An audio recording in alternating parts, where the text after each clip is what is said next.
రొయ్యల పులుసు కర్రీ. ఎప్పుడు చేసావే? నేను చేశాను సర్ప్రైజ్ ఇద్దామని. సరే నీకు ఏం తేవాలి? ఫ్లవర్స్.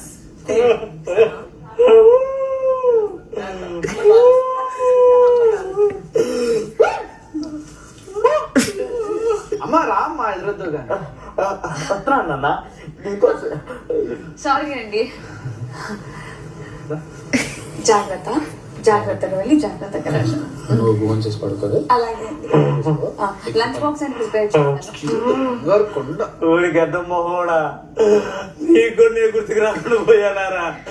నన్ను అత్తమ్మాలు కూడా వెళ్ళదు. పో, ఎక్కడి నుంచి వెళ్ళిపో. చూసారా అండి వీళ్ళిద్దరు వచ్చి నా కొడుకులు ఎలా మార్చేశారో? ఏమే చిన్నకోన్నా ఏం చేస్తావు? పోయి కడుతున్నా. ఇట్లాంటి ఎందుకంటే నా కొడుకులు నాకు కాకుండా చేసావు. అత్తమ్మ